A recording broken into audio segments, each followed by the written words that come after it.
The endless sea of twisted metal stretched as far as the eye could see under the purple sky of Planet X-42. Jack Miller wiped the sweat from his forehead as he climbed over another pile of discarded Starship parts. Being the only human mechanic in the largest scrapyard in the galaxy wasn't easy, but he loved every minute of it. His alien coworkers always laughed at his primitive methods. While they used advanced scanners and diagnostic tools, Jack preferred to feel the machinery with his hands, listening to the stories each broken part could tell. Today, something deep in the scrapyard was calling to him. He checked his old compass, a family heirloom that somehow worked better than any modern navigation device in the electromagnetic chaos of the scrapyard. The needle pulled strongly to the east, acting stranger than usual. Jack had learned to trust his instincts and tools, no matter how simple they seemed. After 3 hours of climbing through the mechanical graveyard, he saw it. Half buried under decades of space debris lay the largest ship he had ever seen. Its hull was dark, almost consuming the light around it. Unlike the smooth designs of modern ships, this one had angles and edges that spoke of an older, more practical age of space travel. Warning: approaching hazard zone, beeped his security tablet. Ship designated Dead Star. Classification: unrepairable. Danger level: maximum. Multiple species have declared this vessel a lost cause. Approach not recommended. Jack grinned. Unrepairable was his favorite word. It meant everyone else had given up, leaving the real treasures for people who weren't afraid to get their hands dirty. He approached the massive hull, his boots crunching on broken glass and metal fragments. The ship's surface was cold to the touch, much colder than the surrounding air should allow. As Jack ran his hand along the hull, he felt tiny vibrations, almost like a sleeping giant taking shallow breaths. He pulled out his basic mechanical scanner, a device other mechanics called ancient. The readings made no sense. According to the scanner, the ship wasn't even there. Jack found what looked like a maintenance hatch. While modern ships needed complex codes or AI recognition to open, this one had a simple mechanical lock. He pulled out his multi-tool, and within minutes, the hatch creaked open for what must have been the first time in centuries. The ship's interior was dark, but not dead. Tiny lights flickered weakly in the distance, like stars refusing to die. The air smelled of old metal and ozone, but it was breathable. Jack's flashlight revealed corridors that branched out like arteries in a mechanical heart. The design was unlike anything he had ever seen. No quantum circuits, no AI cores, just pure mechanical genius. In what he guessed was the engine room, Jack found something extraordinary. Instead of the standard plasma drives or quantum generators, there was a massive mechanical system of gears, pistons, and chambers that seemed to work together like a symphony. It wasn't broken, as everyone had assumed. It was just sleeping. He spent hours exploring the ship, taking notes in his worn paper notebook. Every discovery raised new questions. The ship had weapon systems that weren't based on energy or plasma, but operated on physical principles he recognized from studying ancient warfare. The navigation system used actual moving parts instead of quantum calculations. As the purple sun began to set, Jack made his way back to the scrapyard office. The manager, a tall insectoid named Blue, was surprised to see him so excited. Found something worth salvaging. Blue clicked in the common trade language. "I want to buy the Dead Star," Jack said firmly. Blue's antennae twitched in amusement. That worthless heap. 10 different species tried to repair it. The Galactic Engineering Council declared it a technological dead end. Even the scrap processors can't break it down. "Name your price," Jack insisted. "1 credit." Blue chittered with laughter. "Because that's more than anyone else would pay, and I'm feeling generous." Jack handed over his credit chip without hesitation. As he walked back to his small living pod that night, he couldn't stop smiling. They all thought he was crazy, but he knew better. That ship wasn't dead. It was just waiting for someone who could understand it. Someone who still knew how to work with their hands. Someone human. For 3 weeks straight, Jack spent every free moment working on the mysterious ship. He set up a small workshop inside the massive engine room, filling it with his outdated tools that other mechanics had thrown away. The sounds of hammering, welding, and mechanical tinkering echoed through the ancient corridors. Other scrapyard workers would stop by to watch the crazy human at work, shaking their heads or tentacles when they saw him using wrenches and physical tools instead of repair bots. Jack ignored them all.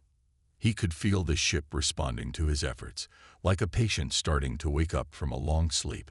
On the 22nd day, while cleaning decades of dust from a large gear system, Jack noticed something odd. The gear wasn't just stuck, it was waiting. He pulled out his old stethoscope, another family tool that his fellow mechanics mocked. Pressing it against the metal surface, he heard a faint rhythm, like a mechanical heartbeat. "You're not broken at all, are you?" Jack whispered to the ship. "You just need someone to remember how you work." He spent the next hour adjusting the gear manually, using nothing but his hands and basic tools. Suddenly, with a deep groan that shook the entire chamber, the massive gear began to turn on its own. Other gears started moving in response, and a low hum filled the engine room. The ship's old lighting systems flickered to life, but not with the harsh brightness of modern vessels. These lights were warm and gentle, designed to work with human eyes. In the center of the engine room, a hologram appeared. Unlike the crystal-clear projections of modern ships, this one was simple, showing basic geometric shapes that moved and shifted. "System reboot initiated," a voice echoed through the chamber. It wasn't the smooth, artificial voice of modern AIs. This one sounded almost human, with small imperfections that made it feel real. "Mechanical core online. Detecting. Manual repairs. Interesting." Jack stepped forward. "Hello. Can you understand me?" The geometric shapes in the hologram pulsed with each word. "Affirmative. You are the first organic being to successfully activate my systems in calculating 247 years, 183 days, 14 hours. I'm Jack," he said, trying to hide his excitement. "Do you have a name?" The hologram shifted colors, from blue to a warm orange. "My original designation was lost with my last crew. Your repair methods remind me of them." They also understood the importance of direct mechanical interaction. "How about I call you Spark?" Jack suggested, watching the hologram dance. "Since we're bringing you back to life and all." "Spark, yes. I like that." The hologram expanded, showing a basic diagram of the ship. "Would you like to know how I really work, Jack? My systems are quite different from modern vessels." Over the next few hours, Spark taught Jack about the ship's unique design. Instead of relying on quantum computing and AI automation, the ship used a complex network of mechanical systems working together. Each part had a physical backup, and every system could be repaired with basic tools. "But this is brilliant," Jack said, studying the engine diagrams. "Why did everyone think you were broken?" "Because they forgot," Spark replied simply. "Modern ships depend on technology so advanced that few understand how it truly works. My systems are based on physical principles: gravity, momentum, mechanical advantage. Things that never stop working, even when complex technology fails." As if to demonstrate, the engine room came fully alive. Gears turned, pistons pumped, and energy flowed through mechanical pathways. The ship was awakening, piece by piece, responding to repairs that respected its design instead of trying to modernize it. Jack felt a warmth in his chest as he watched his work bear fruit. He had found more than just a ship. He had found a friend who understood that sometimes the old ways were the best ways. Together, they would show the galaxy what real engineering could do. "Spark," he said, patting a nearby console, "I think this is the beginning of a beautiful friendship." The hologram pulsed brightly in response. "Indeed, Jack. Though I should warn you, my full capabilities might surprise even you." News travels fast in space, even in a remote scrapyard. Within days of Spark's awakening, ships began appearing in the purple sky above planet X-42. They weren't the usual scrapper vessels or cargo haulers. These were sleek government ships with the Galactic Council's symbol on their hulls. Jack was elbow-deep in an engine repair when Blue rushed into the ship, all 6 legs moving frantically. "Human, the Council's agents are here. They're asking about your ship." Through the engine room's viewport, Jack watched 5 figures in formal uniforms walking across the scrapyard. They moved with the stiff importance of people used to getting their way. "Spark," Jack whispered, "power down to minimal systems. Let's not show them everything." The ship's warm lights dimmed immediately. "Agreed. But Jack, you should know something. They're scanning me with advanced sensors. I can feel it." Before Jack could respond, the Council agents reached the ship's entrance. Their leader was tall and thin, with gray skin that seemed to shimmer in the sunlight. He held up a badge that glowed with official authority. "I am Inspector First Class Wilson of the Galactic Council," he announced. "We have detected unusual energy signatures from this vessel. Our records show it was declared dead beyond recovery." "Explain." Jack wiped his hands on his work cloth, taking his time. "I bought it fair and square. 1 credit. Ask Blue here." The inspector's eyes narrowed. "Do you know what this ship really is, human?" "It's my ship," Jack said simply. "I'm fixing it up." Wilson pulled out a device that projected a large hologram. It showed a massive warship, dark and powerful, firing weapons unlike anything in the modern galaxy.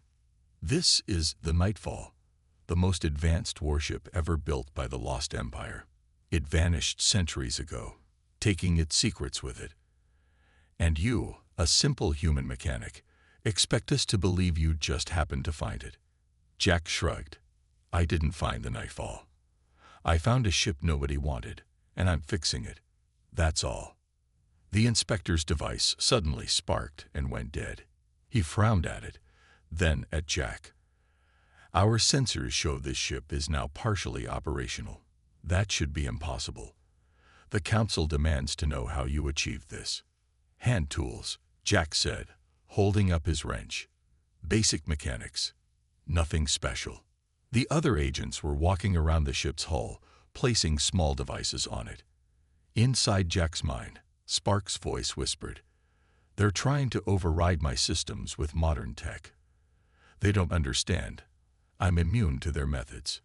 Wilson stepped closer to Jack. "The Council is prepared to offer you 10 million credits for this vessel. That's more than a mechanic would earn in 10 lifetimes." "Not for sale," Jack replied firmly. The inspector's friendly manner disappeared. "Then we'll take it by force. This ship is too important to leave in the hands of a primitive species." Suddenly, all the devices the agents had planted on the hull fell off, clattering to the ground. The ship's surface had become incredibly cold, freezing the attachment points. "Last warning," Wilson said. "Surrender the ship, or we'll be forced to take action. We have a fleet on standby." Jack looked at the agents, then at Blue, who was trying to make himself as small as possible. Finally, he looked at his ship, his friend. He had a choice to make: give up everything he'd worked for, or become a fugitive from the most powerful government in the galaxy. "Spark," he whispered, "can you fly?" The ship's engines began to hum with a deep, powerful sound that made the ground shake. "For you, Jack? I can do anything. But if we leave, we can never come back. The Council won't stop hunting us." Jack smiled. "Then let's give them something worth chasing." The last thing Inspector Wilson saw before scrambling away was the impossible sight of an ancient warship, thought dead for centuries, rising gracefully into the purple sky, guided by nothing more than a human mechanic and his simple tools. Space stretched endlessly before them as Jack and Spark flew through the darkness between stars. They had been traveling for 3 days since escaping the scrapyard, staying away from main trade routes and populated systems. The ship's mechanical systems hummed smoothly, each part working in perfect harmony. "Jack," Spark's voice echoed through the bridge. "I'm detecting something interesting in the maintenance bay. The tools you brought, they're compatible with systems I haven't used in centuries." Jack made his way through the ship's corridors, which now glowed with a warm, steady light. The maintenance bay was huge, filled with machinery that looked more like ancient steam engines than modern spaceship parts. "These aren't weapons in the traditional sense," Spark explained as Jack examined the equipment. "The empire that built me understood something that modern ships have forgotten: the power of physical force." Jack ran his hands along what looked like a massive spring mechanism. "What do you mean?" "Modern ships use energy weapons, lasers, plasma, quantum beams, but they've forgotten about kinetic energy." The hologram showed diagrams of the system. "This launcher doesn't fire energy bolts. It fires physical projectiles using mechanical power. No electronics needed." Jack's eyes widened as he understood. "And that means?" "Modern shields are designed to stop energy weapons," Spark confirmed. "They can't handle good old-fashioned physical impacts.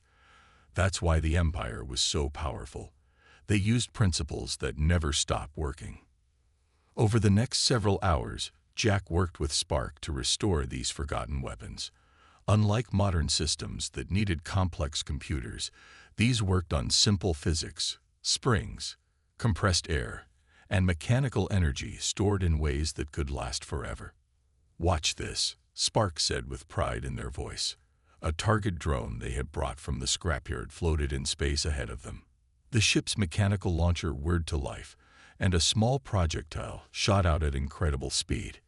It punched straight through the drone's modern shields like they weren't even there. "Amazing," Jack breathed. "But we can make it even better."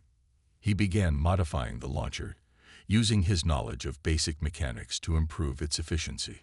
Every adjustment was simple, but together they made the system even more powerful than its original design. "You know," Spark said as they worked, "the Empire didn't fall because their technology failed. They disappeared because they achieved something too powerful. The Council's predecessors feared them, not because they were advanced, but because they were unstoppable." Jack paused in his work. "Is that why the Council wants you so badly?" "Partly," Spark replied. "But I think they're more afraid of what you represent. You can understand and improve my systems with nothing but hand tools and human ingenuity. That makes you more dangerous than any advanced civilization." As if to prove this point, Jack's latest modification caused the weapon system to align perfectly with the ship's mechanical power grid. Energy flowed more smoothly than ever, making the entire ship feel more alive. "I'm starting to think," Jack said, looking at their work, "that humanity's greatest strength isn't our technology. It's our ability to understand how things work at the most basic level." Spark's hologram pulsed in agreement. The Empire knew this. "They built me to last forever, to be repairable with the simplest tools. But they never imagined I'd find someone who could make me even better." Suddenly, the ship's detection systems activated. "Multiple vessels approaching," Spark announced. "Modern warships, heavily armed. The Council found us." Jack smiled as he patted the ship's console. "Then let's show them what real engineering can do. Ready to test our improvements." The ship's mechanical heart beat faster, its restored weapons primed for action. "Always ready, Jack. Let's give them a physics lesson they'll never forget." The 3 Council warships emerged from light speed like silver arrows, their energy weapons charging with a bright blue glow. Each one was 5 times larger than Spark, bristling with the most advanced technology in the galaxy. Their hulls sparkled with quantum shields that could stop any modern weapon. "Surrender the vessel immediately," a command boomed through space. "This is your final warning." Jack sat in the pilot's chair, his hands resting on the mechanical controls. No fancy neural interfaces or AI assistants, just pure human skill and simple machines working together, ready to show them what we can do. Spark. "All mechanical systems at full power," Spark replied. "But Jack, their first shot will be a warning. They want to disable us, not destroy us." The lead Council ship fired a plasma beam that lit up space like a miniature sun. Modern ships would have dodged or raised shields. Instead, Jack pulled a large lever beside his chair. With a deep grinding sound, Panels along Spark's hull shifted and turned, creating angles that reflected the energy weapon harmlessly into space. Impossible. The Council commander's voice crackled through the comm. No shield could deflect that shot. Who said anything about shields? Jack grinned. Just simple mirrors and geometry. Did they stop teaching basic physics at Space Academy? The Council ships spread out, trying to surround them. Their sensors would be showing nothing but confusion. No energy shields, no plasma weapons, nothing they would recognize as ship systems. Launching mechanical countermeasures, Spark announced. Hatches along the hull opened, releasing clouds of small metal spheres. The Council ships fired again, but their auto-targeting systems couldn't lock onto simple balls of metal. Their energy weapons hit the spheres, scattering uselessly. "Our turn," Jack said, reaching for the weapon's controls. The mechanical launcher they had restored whirred to life. "Let's start small. Just a warning shot of our own." A single projectile, no bigger than Jack's fist, shot out at incredible speed. It was just a simple piece of metal, driven by springs and compressed air, but it moved faster than any modern missile. The Council ships didn't even try to dodge. Their shields could stop anything, after all. The projectile punched straight through the lead ship's quantum shields like they weren't there, leaving a clean hole in one of its weapon mounts. Alarms could be heard through the open comm channel as the Council crews realized their shields were useless against physical objects. "What kind of weapons are those?" the Council commander demanded, fear creeping into his voice. "The kind you forgot about," Jack replied. "Now back off, or the next shot won't be a warning." The Council ships held their position, but Jack could see their weapons powering down. They had never faced anything like this. A ship that ignored their strongest weapons and could pierce their best defenses with simple metal balls. "They're calling for reinforcements," Spark reported. "A lot of reinforcements." Jack nodded, his hand steady on the controls. "Good. More people need to learn this lesson. Sometimes the simplest solution is the best one." "Additional vessels detected," Spark announced suddenly. "But these are different. Pirates, using the Council's distraction to launch their own attack." 6 rusty ships appeared on the other side of them, carrying the marks of notorious space pirates. They were smaller than the Council ships but more numerous. Their weapons might be cheaper, but they were just as useless against Spark's mechanical defenses. "Caught between pirates and the Council," Jack said, but he wasn't worried. "Looks like we get to show everyone at once why they shouldn't underestimate old technology." "Ready for a real fight, Spark?" The ship's mechanical heart beat faster, its simple but devastating weapons ready for action. "With you at the controls, Jack. Always. Let's teach them all why the Empire's ships were feared across the galaxy." Space lit up as the battle began in earnest, a single human and his mechanical ship against the most advanced fleet in the galaxy. And they were about to learn exactly why simple was sometimes better. News of the battle spread across the galaxy faster than light speed. Everyone watched the recordings. 9 advanced ships defeated by a single ancient vessel controlled by a human mechanic.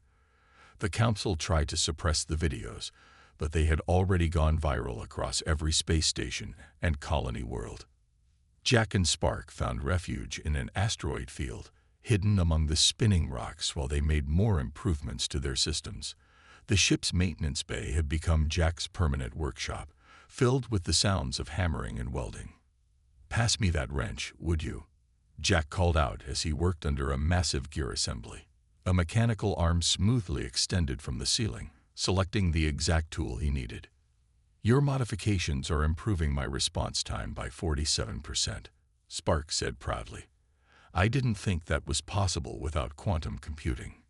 Jack slid out from under the machinery, his face streaked with grease. "That's because modern ships rely too much on computers. But real machines, they just need good old-fashioned tuning." The asteroid field around them suddenly lit up with warning lights.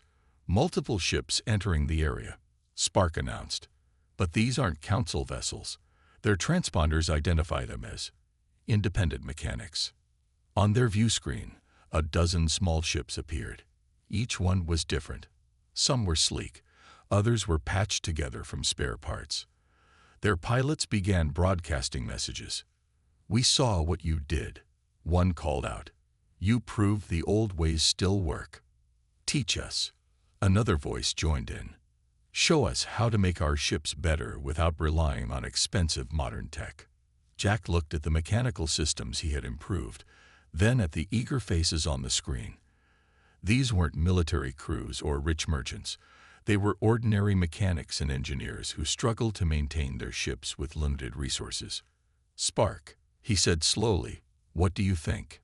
Should we share what we've learned?" The ship's hologram pulsed thoughtfully. The Empire kept their secrets and eventually disappeared. Perhaps it's time for a different approach. Over the next few weeks, Jack turned their hidden asteroid into a school for forgotten engineering. Mechanics from across the galaxy brought their ships, learning how to replace complex electronic systems with simple mechanical ones. Jack taught them everything: how to use basic tools effectively, how to understand machines by touch and sound, how to make repairs that lasted. "The trick isn't making things more complicated," he explained to a group of eager students. "It's finding the simplest solution that works every time." Their students began spreading these ideas everywhere they went. Soon, more ships started appearing with mechanical systems alongside their modern tech. They weren't as powerful as Spark, but they were more reliable, easier to repair, and much harder to disable. The Council was furious. Their advanced sensors couldn't track ships using mechanical guidance. Their energy weapons were less effective against vessels using physical armor and deflection. Their sophisticated electronic warfare was useless against machines that ran on gears and springs. "Jack," Spark announced one day, "I'm detecting a massive Council fleet approaching. At least 50 ships, all capital class." Through the view screen, Jack watched the fleet appear. Their weapons were charged, their shields at maximum power. Leading them was a new vessel bigger than anything he had ever seen. "This is Supreme Commander Rogers," a voice boomed. "Your mechanical resurrection of ancient technology has been declared a threat to galactic stability. Surrender now." Jack looked at his students' ships scattered through the asteroid field, smaller, weaker, but each one carrying the knowledge of true engineering. Then he smiled. "Spark, remember how we improved your weapons system last week?" "Of course," the ship replied with an almost eager tone. "Would you like to show the commander our latest modifications?" "I think it's time for another lesson in basic physics," Jack said, reaching for the controls. "Let's teach them why simple solutions are often the best ones." The battle with the Council fleet never had a chance to begin. As both sides prepared for combat, every sensor in the galaxy lit up with warnings. Massive ships, larger than anything ever seen before, emerged from the darkness beyond the galaxy's edge. Their hulls absorbed light, making them look like moving holes in space. "Unknown vessels approaching," Spark announced. "Their technology, it's completely alien. Nothing like we've ever seen." The alien ships didn't bother with warnings or demands. They simply opened fire on everything in their path. Their weapons cut through the Council fleet's shields like paper, turning their mighty ships into space debris within seconds. "Emergency broadcast from Galactic Council," Spark reported. "The aliens are attacking every major system simultaneously. Modern weapons have no effect on their ships." Jack watched as the Council's finest weapons, plasma beams, quantum torpedoes, energy lances, all failed against the invaders' strange shields. Decades of advanced technology proved useless in minutes. "Spark, scan those ships," Jack ordered. "Not with sensors. Use your mechanical systems. Tell me what you feel." The ship's ancient detection gear whirred to life, using physical principles to study the alien vessels. "They're using some kind of energy field that absorbs all modern weapons," Spark reported. "But underneath, they're still physical objects." Jack grinned. "And what did we learn about physical objects?" "They all follow the basic laws of physics," Spark replied, catching on to Jack's thinking. "No matter how advanced they are, They can't ignore simple mechanical force. Jack turned to the communication system. To all ships who learned our methods, form up behind us. Time to show these aliens why the old ways still work. Dozens of vessels moved into formation. The mechanics and engineers Jack had trained, their ships now combining modern tech with mechanical systems. They weren't as powerful as Spark, but they understood the principles. Here's the plan, Jack broadcast. Their shields stop energy, but they still have to follow physics. We hit them with physical projectiles, simple metal, accelerated by mechanical launchers, just like we learned. The alien fleet approached, their weapons ready to destroy anything that used modern technology. But they had never faced ships that relied on basic mechanics. First wave, launch countermeasures. Jack ordered. Clouds of simple metal spheres filled space, confusing the aliens' targeting systems. Their energy weapons hit the spheres, scattering harmlessly. Main weapons ready, Spark announced. All mechanical systems at full power. Fire. Spark's mechanical launchers roared to life, firing solid projectiles at incredible speeds. The alien shields, designed to stop energy weapons, did nothing against simple physical objects.